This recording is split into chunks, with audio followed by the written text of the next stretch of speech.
नमस्कार बच्चों। आज आप पढ़ेंगे कक्षा 12वीं की हिंदी की पाठ्यपुस्तक से पाठ संख्या 11, जिसका नाम है भक्तिन, और इसे लिखा है महादेवी वर्मा ने। महादेवी वर्मा स्त्री जगत की जो भी समस्याएं थीं उन सभी को उन्होंने अपने साहित्य में स्थान दिया, और उसी की एक कड़ी के रूप में हम अध्याय जो हमारा है भक्तिन, उसके बारे में जानेंगे। भक्तिन जो पाठ है वो हमें बताता है कि किस प्रकार से एक स्त्री जो है वो संघर्ष करती है और संघर्ष करके आगे की ओर बढ़ती है।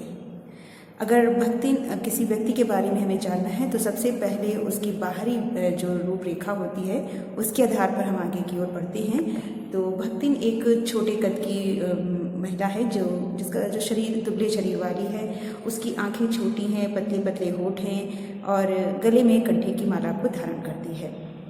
गांव की स्त्री है, शहरी जीवन से उसका कोई भी सरोकार नहीं है। वो एक ऐसी स्त्री है जो कि संघर्षशील है, कर्मठ है, अपने कर्तव्यों का उसे बोध है। इतना सब कुछ होने के बावजूद भी उसे जीवन में संघर्ष करना पड़ता है, और वो संघर्ष जो होता है उसका वो बचपन से ही प्रारंभ हो जाता है। जो भक्तिन है वो झूसी गांव का एक योद्धा है, उसकी बेटी है, प्रसिद्ध योद्धा है और उसकी वो बेटी है। उसकी माता का देहांत जो है उसके जन्म होने के पश्चात ही कुछ समय के बाद हो जाता है, और उसका पालन पोषण जो होता है वो एक विमाता के द्वारा होता है, उसकी सौतेली माँ के द्वारा होता है।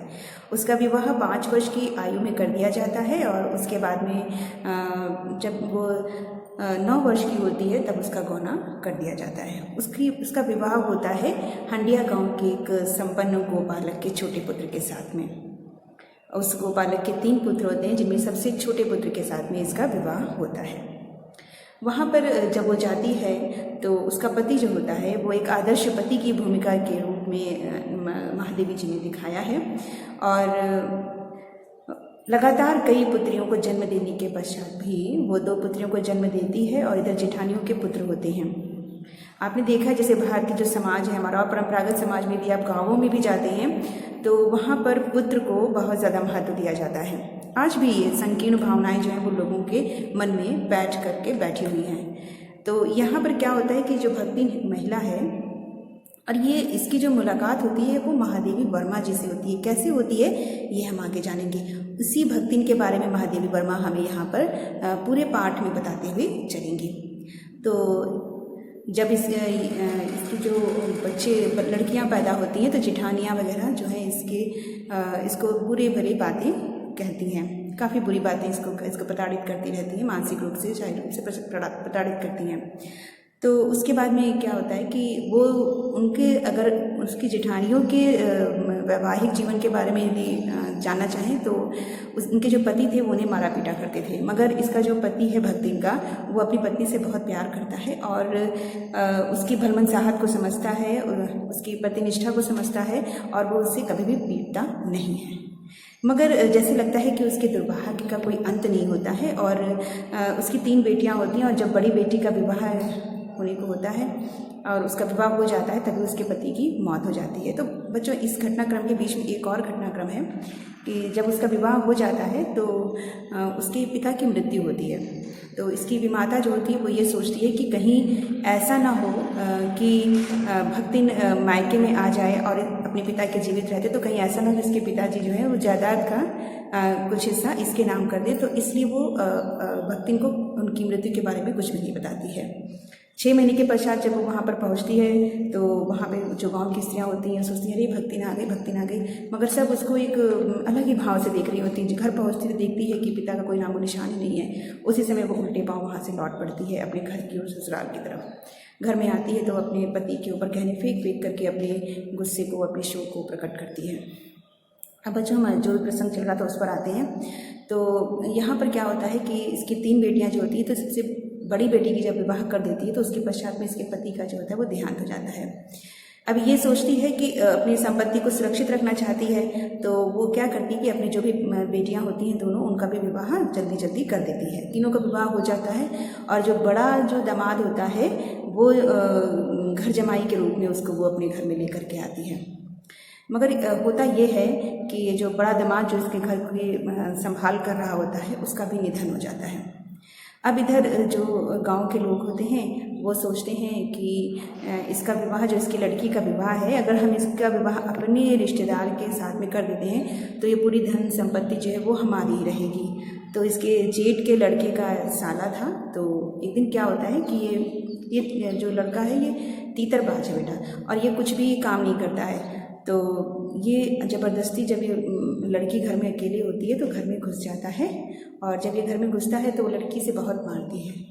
मगर जब दरवाज़ा खुलता है तो चूँकि दोनों साथ में निकलते हैं तो फिर पंचायत बैठाई जाती है, और ग्रामीण नियमों के मुताबिक जो है, चूँकि लड़का लड़की एक साथ एक ही घर में पाए गए तो इसलिए उनका विवाह कर दिया जाता है। यहाँ पर एक बहुत बड़ी समस्या जो है उसको महादेवी वर्मा जी ने रेखांकित किया है कि क्या महिलाओं को अपने विवाह में निर्णय लेने का कोई भी हक नहीं है? क्या एक महिला अपने पति का चुनाव अपनी मर्जी से नहीं कर सकती है?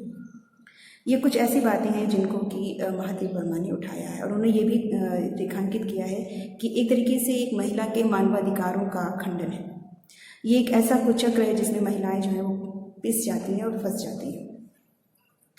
अब क्या होता है कि उसका विवाह उस व्यक्ति के साथ में कर दिया जाता है, और यहाँ से शुरू होता है भक्ति की निर्धनता का दौर, और धीरे धीरे उसकी सभी संपत्ति जो होती है वो बर्बाद होती चली जाती है। और एक दिन ऐसा आता है उसकी ज़िंदगी में जबकि वो किसी भी प्रकार का जो कर्ज होता है, जो लगान होता है, वो चुका नहीं पाती है, तो उसे सज़ा मिलती है कि वो धूप में खड़ा रहे। वो दिन भर धूप में खड़ी रहती है। इससे उसके अंतःकरण जो होता है वो आहत होता है, और वो उसी दिन जो है उस गांव को छोड़ देती है और शहर की ओर आ जाती है।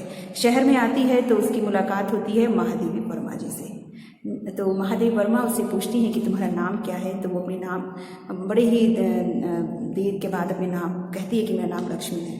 लक्ष्मी न था, लक्ष्मी मतलब जिसके पास धन और संपत्ति और वैभव की, जो स्वयं ही एक देवी है। मगर यहाँ भक्तिन तो अपने नाम के विपरीत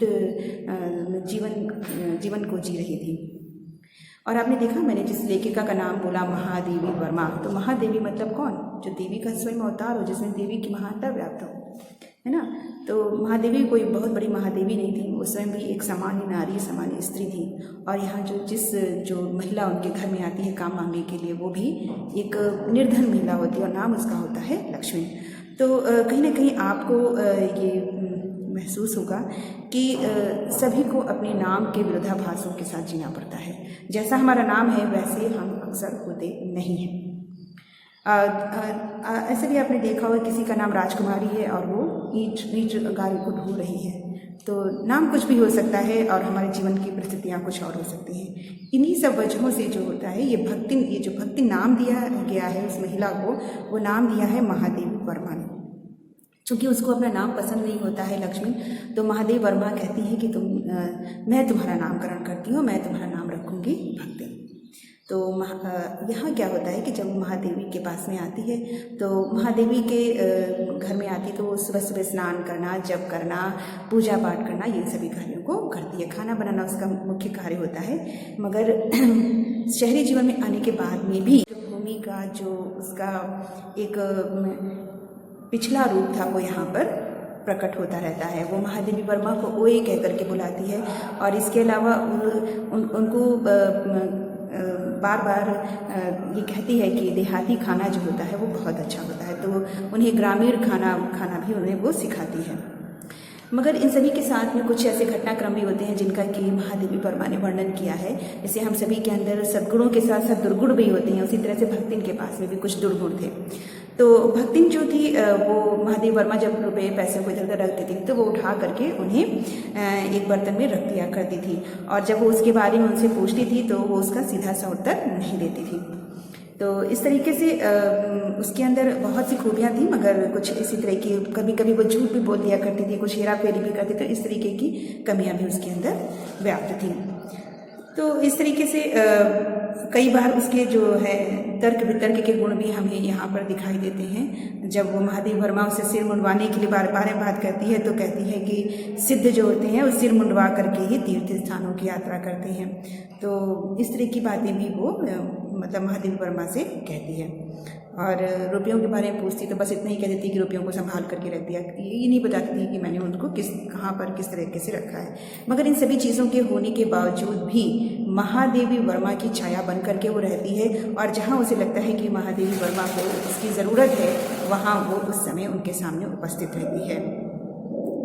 तो इस तरीके से जो और महादेव वर्मा किस परिचित के साथ में कैसा व्यवहार किया जाना चाहिए, जिस तरह की आकांक्षा रखती थी वैसा ही भक्तिन करती थी। और इसके अलावा वो किसी की वेशभूषा और इन सब चीज़ों के ऊपर भी कभी कभी कमेंट कर दिया करती थी। उसके बेटी और दामाद भी उसे भक्तिन मतलब महादेवी के यहाँ लेने के लिए आते हैं, मगर वो उनके साथ जाने से भी मना कर देती है। तो बेटा जब तक भी ये लिखा गया है उस समय तक भक्तिन की मृत्यु नहीं हुई होती। तो जहाँ तक भी महादेव वर्मा ने उसके बारे में बताने की कोशिश की है तो वो कहीं भी उसका अंत नहीं हुआ है।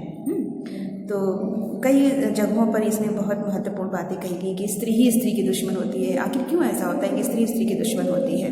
कहीं ना कहीं उनमें प्रतिस्पर्धा है, कहीं एक दूसरे के प्रति द्वेष की भावना रहती है, कहीं आगे बढ़ने की चाह होती है जिसकी वजह से, या खुद को अच्छा दिखाने की इच्छा होती है स्त्रियों की, जिसके कारण लेखिका ने इस पंक्ति को यहाँ इसमें उद्धृत किया है। और इसके अलावा भक्तिन की एक और खासियत है कि वो दूसरों को तो अपने जैसा बनाने को तैयार रहती थी। मतलब उसने महादेव वर्मा को देहाती भोजन करने के लिए तो तैयार कर लिया, परंतु स्वयं को बदलने के लिए वो कभी भी तैयार नहीं रहती थी। क्योंकि महादेव वर्मा उससे कहती हैं कि मतलब कि तुम थोड़ा पढ़ाई लिखाई कर लो, कुछ मतलब लिखा करो। तो वो कहती है कि मैं गृहस्थी की चिंता करूँगी, लिखने से मेरा क्या होगा। और इस तरीके से जो भी पूरा घटनाक्रम है वो एक महिला के संघर्षों को दिखाता है, किस प्रकार से वो संघर्ष करती है और अपने जीवन को जीती है।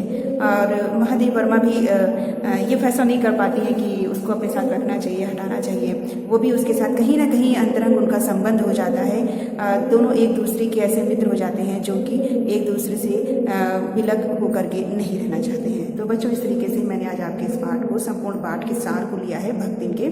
आशा है कि आपको समझ में आ गया होगा। धन्यवाद।